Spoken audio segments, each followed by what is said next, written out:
আমি একটা জিনিস দেখলাম, আপনারা যখনই ইসলামের কোনো বয়ান শুনেন ফট করে নামাজের দিকে দৌড় মারেন। আমি নামাজ না করি না, নামাজ তো আপনার জন্য না মিয়া, নামাজ যে লোকটা জিহাদ করবে তার জন্য। আপনি নামাজ পড়েন কেন খামোখা? নাহমাদুহু ওয়া নুসাল্লি আলা রাসূলিহিল কারীম, আম্মা বা'দ। আপনারা শুনেছেন হুসাইন মোহাম্মদ সেলিম কি বলেছে। সে বলেছে নামাজ প্রত্যেকের জন্য পড়া ফরজ নয়, নামাজ তাদের জন্যই পড়া ফরজ যারা জিহাদ করবে। আমরা জানবো রাসূলুল্লাহ সাল্লাল্লাহু আলাইহি ওয়াসাল্লামের যুগে জিহাদ করার আগেই কি সাহাবারা নামাজ পড়েছেন নাকি জিহাদের পরে নামাজ পড়েছেন। আমরা সেই বিষয়ে আলোচনা করব। তার বক্তব্য হলো এরকম, সে বলেছে নামাজ সকলের জন্য না, ইসলামের কথা শুনলে আপনারা নামাজের দিকে দৌড় দেন, এটা আপনাদের জন্য নামাজ না। কত বড় মূর্খ এবং বন্ডামি কথা তার এই জবান দিয়ে বের হচ্ছে। সে খ্রিস্টান মিশনারিকে পৃথিবীতে চালু করার জন্য, সে তার সংগঠনকে এগিয়ে নেওয়ার জন্য এবং খ্রিস্টান মিশনারিকে চালু করার জন্য সে এরকম কর্মকাণ্ড করতেছে। আসুন আমরা এর জবাব দিব এবং এর জবাব দেওয়া আমাদের জন্য উচিত। যদিও তার উলামায়ে কেরাম বলেছেন এবং সে নিশ্চিত তার আগাগোড়া সম্পূর্ণ কাফের, সে কাফের, তবুও তার কিছু কিছু কথার জবাব যদি আমরা নেটের মধ্যে, আমরা যদি সোশ্যাল মিডিয়ায় যদি না দিই জবাব, তাহলে সাধারণ মানুষরা মনে করবে যে সে হকের উপরে আছে, আসলে তার কথার যুক্তি আছে। তাহলে আমাদের উচিত হলো আমাদের জবাব দেওয়া, সেই হিসাবে জবাব দিচ্ছি। সে বলেছে যাদের জন্য জিহাদ ফরজ হয়েছে, যারা জিহাদ করবে তাদের জন্য নামাজ ফরজ, আর বাকি এরা নামাজ পড়তে লাগবে না। আরো কিছু বক্তৃতা সে বলেছে নামাজ হচ্ছে পিটি মেরিট, যারা সেনাবাহিনী, সে বলেছে যাদের জন্য জিহাদ ফরজ হয়েছে, যারা জিহাদ করবে তাদের জন্য নামাজ ফরজ, আর বাকি এরা নামাজ পড়তে লাগবে না। আরো কিছু বক্তৃতা সে বলেছে নামাজ হচ্ছে পিটি মেরিট, যারা সেনাবাহিনীর ভর্তি হবে তাদের জন্য নামাজ। কত বড় মূর্খ এবং ভণ্ডামি কথা সে বলেছে। আসলে আমরা কোরআন হাদিস থেকে আমরা জানবো রাসূলুল্লাহ সাল্লাল্লাহু আলাইহি ওয়াসাল্লাম মক্কাতে 13 বছর এবং মদিনাতে 10 বছর, নবুয়তের পরে 23 বছর কাটিয়েছেন, এটা সবার জানা। তাহলে আমরা জানি যে রাসূলুল্লাহ সাল্লাল্লাহু আলাইহি ওয়াসাল্লামের মদনী জীবনে জিহাদ ফরজ হয়েছে, জিহাদের অনুমতি দেওয়া হয়েছে। মক্কি জীবনে রাসূলকে জিহাদের অনুমতি দেওয়া হয় নাই।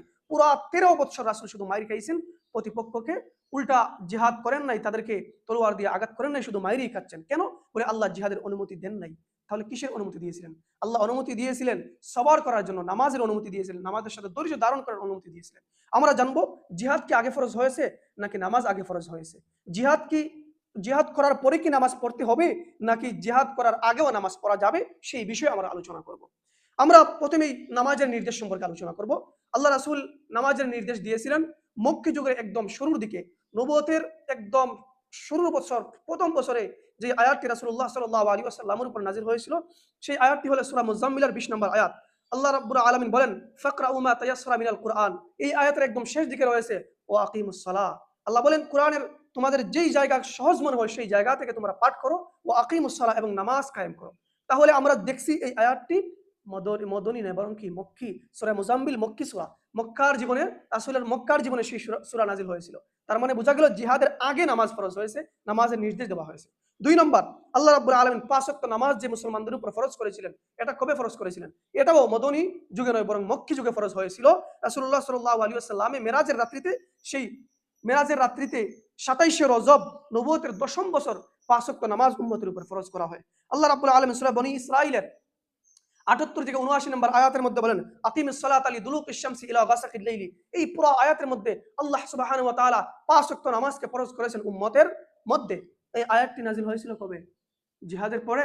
আপনারা হিজবুত তাওহীদের যারা আছে তারা এর বিভিন্ন জবাব দিবে, বলবে যে আমরা তো মানি না, হাদিস মানি না, আপনি হাদিস থেকে বলছেন এটা মদনী এবং মক্কি, আমরা কোরআন মানি। তাহলে কোরআন কই থেকে আসলো?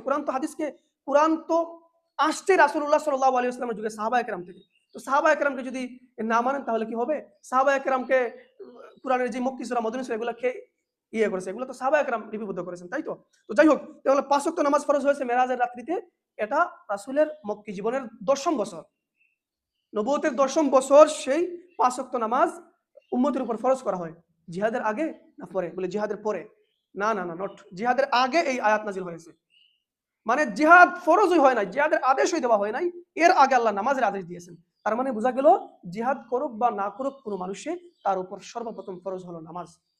যেমন ইসলামের বুনিয়াদ হলো 5টা, বুনিয়াদ ইসলাম আলা খামসিন শাহাদাতি আল্লা ইলাহা ইল্লাল্লাহ আকিমুস সালাতা, এরপরে কি কালেমার পরে আল্লাহ রাসূল নামাজের কথা বলেছে। তো এই আয়াতের মধ্যেও যারা জিহাদ করুক আর নাই করুক আগে নামাজ পড়তে হবে, কারণ জিহাদের আগে নামাজ ফরজ হয়েছে। 2 নম্বর, 3 নম্বর হলো নামাজের বিস্তারিত বিবরণ, নামাজের সময় বিস্তারিত বিবরণ কোন সময় নাজিল হয়েছে বলে সেটাও মক্কি জীবনে রাসূলের হিজরতের 1 বছর আগে সেই আয়াতটা নাজিল হয়। সূরা হুদ আয়াত নম্বর 114 আল্লাহ বলেন আকিমিস সালাতা তারফাইনিন নাহার ওয়া যুলাফাম মিনাল লাইল।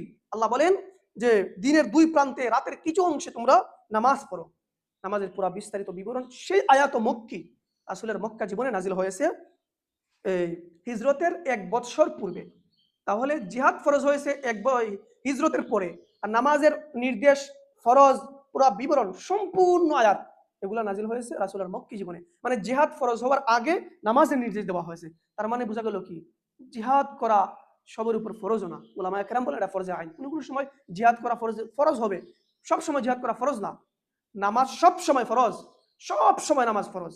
কারণ নামাজের বিবরণ, বিস্তারিত আদেশ নির্দেশ সবকিছু নাজিল হয়েছে রাসূলের মক্কি জীবনে। আর মক্কি জীবনে রাসূল জিহাদ করেন নাই, রাসূল জিহাদ করেছেন মদনী যুগে, মানে হিজরতের পরে। রাসূল জিহাদ করেছেন হিজরতের পরে। জিহাদ ফরজ হয় 2 হিজরিতে, আর জিহাদের অনুমতি দেওয়া হয় একদম প্রথম হিজরিতে। তাহলে বোঝা গেল জিহাদের আগেই নামাজের সম্পূর্ণ বিস্তারিত বিবরণ এসেছে। তাহলে হিজবুত তাওহীদের ইমাম, হিজবুত তাওহীদ বলা যাবে না, এটাকে হিজবুত শয়তান বলতে হবে। কারণ সে তার খ্রিস্টান মিশনারি চালু করার জন্য সে তার সংগঠনকে এগিয়ে দিচ্ছে এবং সাধারণ মানুষদেরকে সে কুফরিতে ঢেলে দিয়েছে। এজন্য হিজবুত তাওহীদ বলা যাবে না, এটাকে হিজবুত শয়তান বলতে হবে। আপনি যেই কোরআন নিয়ে গবেষণা করছেন, সেই গবেষণা একজন সাধারণ আলেমের কাছে বসলে আপনার সম্পূর্ণ 30 বছরের 32 বছরের গবেষণা একটা আলেম 1 মিনিটে আপনাকে ডিসমিস করে দিতে পারবে।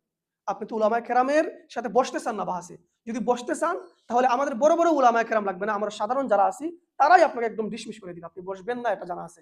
এরপরও আমরা সোশ্যাল মিডিয়ায় আপনার এইগুলা জবাব দেওয়া জরুরি মনে হচ্ছে। সাধারণ মানুষকে আপনি বিভ্রান্তির মধ্যে ফেলিয়ে দিয়েছেন। তাহলে এখন আসি আমরা, আপনি বলছেন যাদের উপর জিহাদ ফরজ, যারা জিহাদ করবে তাদের উপর নামাজ ফরজ, আর বাকি তাদের উপর নামাজ ফরজ নাই। তাহলে জিহাদ ফরজ হয়েছে কবে? আসুন আমরা সেই বিষয়ে আলোচনা করব। জিহাদের অনুমতি দেওয়া হয় রাসূল হিজরতের প্রথম বছর অনুমতি দেওয়া হয়। আল্লাহ সূরা হজ্জের 39 নম্বর আয়াতের মধ্যে বলেন উযিনা লিল্লাযিনা ইউকাতালুনা বিআন্নাহুম যুলিমু। তোমাদেরকে প্রতিপক্ষকে সাথে যুদ্ধ করার অনুমতি দেওয়া হলো এই কারণে, কেননা বিআন্নাহুম যুলিমু, তোমরা হলেন অত্যাচারে লিপ্ত হয়ে তোমরা মাজলুম, এজন্য তোমাদেরকে জিহাদের অনুমতি দেওয়া হলো। এটা হিজরতের প্রথম বছর। 2 নম্বর, জিহাদ ফরজ হয়েছে দ্বিতীয় হিজরিতে, শাবান মাসের বদর যুদ্ধের আগে। সূরা বাকারা 216 নম্বর আয়াত আল্লাহ রাব্বুল আলামিন বলেন কুতিবা আলাইকুমুল কিতাল ওয়া হুয়া কুরহুল লাহুম। তোমাদের উপর জিহাদকে ফরজ করা হয়েছে যদিও তোমরা এটাকে পছন্দ করো। আমি আল্লাহ ফরজ করে দিয়েছি যদিও তোমরা এটা পছন্দ করো। এটা আয়াতটা নাযিল হয় কবে? বলে হিজরতের 2 নম্বর বছরে শাবান মাসের বদর যুদ্ধের আগে এই আয়াত নাযিল হয়। নামাজ ফরজ হয়েছে আগে নাকি জিহাদ? জবাব দেন। আপনারাই তো কোরআনকে মানেন, তাহলে কোরআনের দেখেন উপর দিকে লেখা আছে মক্কি সূরা, মদনী সূরা, কোনটা মক্কি কোনটা মদনী ওগুলাকে বুঝবেন। আর রাসূল কয় বছর মদনী যুগে ছিলেন আর মক্কি জীবনে কয় বছর ছিলেন সেগুলো আগে জানবেন, তারপরে একটু বা চিন্তা কথা বলবেন। ঠিক আছে? জিহাদ ফরজ হয় 2 হিজরিতে, শাবান মাসের এই বদর যুদ্ধের আগে। আল্লাহ বলেন কুতিবা আলাইকুমুল কিতাল ওয়া হুয়া কুরহুল লাহুম। 3 নম্বর, পূর্ণ জিহাদের বিধান নাজিল হয় নবম হিজরিতে, হিজরতের 9 বছর পরে, 8 বছর পরে নবম হিজরিতে, মানে রাসূল ওফাতের 2 বছর আগে জিহাদের পুরো বিধান নাজিল হয় তাবুক যুদ্ধের সময়। আল্লাহ রাব্বুল আলামিন বলেন ফাকতুলুল মুশরিকিনা হাইসু ওয়াজাদতুম। তোমরা যেখানেই মুশরিকদেরকে পাইবা, হাইসু ওয়াজাদতুম, তোমরা যেখানেই পাইবা তোমরা কি করো? হত্যা করো তাদেরকে। সমস্ত বিধান নাজিল হয় কবে? নবম হিজরিতে। এখন কথা হলো যে আপনি এগুলা মানবেন না জানি, আপনি বলবেন যে আমরা হাদিসকে মানি না। আচ্ছা, হাদিসকে মানেন, আচ্ছা কোরআন দিয়ে আপনাকে দলিল দিচ্ছি, যদিও আপনি হাদিস অস্বীকারী, এরপর কোরআন দিয়েও আপনাকে দলিল দিচ্ছি। আপনি বলবেন এগুলা তো মানা যায় না, তাহলে কোরআন দিয়ে বলুন। কোরআন দিয়ে বলতেছি, সূরা বাকারা কোরআনে একদম প্রথম সূরা, এটাকে তো আর বলতে পারবেন না যে শেষে। আপনি যদি কোরআন দিয়ে বলেন, নাজিল হওয়া না হওয়ার বিষয় যে হাদিসে এসেছে এগুলো যদি বাদই দিলাম, যদি কোরআনের দিক দিয়ে বলেন তাহলে কোরআনই প্রথম সূরা, সূরা বাকারা। সূরা বাকারার মধ্যে আল্লাহ বলেছেন আল্লাযীনা ইউমিনুনা বিল গায়বি ওয়া ইউকিমুনাস সালাত। আল্লাহ কি বলেছেন? যারা গায়বের উপর ঈমান আনছে, যারা আল্লাহকে বিশ্বাস করেছে, তারা কি মুমিন। তাহলে তারা কি করতে বলে? এরপরে আল্লাহ বলেছেন ইকুইমুনাস সালাত, যারা নামাজ পড়ে তারাই তো মুমিন। তাহলে এই সূরাটা একদম কোরআনের প্রথম। জিহাদের কোনো আয়াত কোরআনের সর্বপ্রথম নাই, এই আয়াতটি আছে। নামাজের কথা আছে একদম কোরআনের শুরু দিকে, আল্লাহ নামাজের কথা বলেছেন। তাহলে কোরআনের কিয়াস যদি খাটান, ব্রেন যুক্তি খাটালেও দেখবেন কোরআনের প্রথমে আল্লাহ নামাজের কথা বলেছেন, জিহাদের কথা বলেন নাই। এর দ্বারা প্রতীয়মান হয় যে জিহাদ মানুষ করুক বা নাই করুক আগে নামাজ পড়তে হবে। নামাজ সবসময় মুমিনদের উপর ফরজ। এজন্য হিজবুত তাওহীদ আপনি সম্পূর্ণ আগাগোড়া কাফের, এটা নিশ্চিত। এরপর জবাবটা আবারও বলতেছি, জবাবটা দেওয়া জরুরি মনে হয় আমাদের জন্য, এজন্য কিছু জবাব দেওয়া জরুরি, এজন্য ভিডিওটা করেছি। এবং যারাই শুনছেন প্রিয় দর্শক এবং শ্রোতা, আমরা আমাদের স্থান থেকে যথাসম্ভব হিজবুত তাওহীদের বিরুদ্ধে, হিজবুত তাওহীদকে নিয়ে আমরা লেখালেখি ভিডিও তৈরি করব, যাতে হিজবুত তাওহীদের আস্তানা এই বাংলার জমিন থেকে একদম তছনছ হয়ে যায়। আল্লাহ রাব্বুল আলামিন আমাদের সবাইকে কবুল করুক।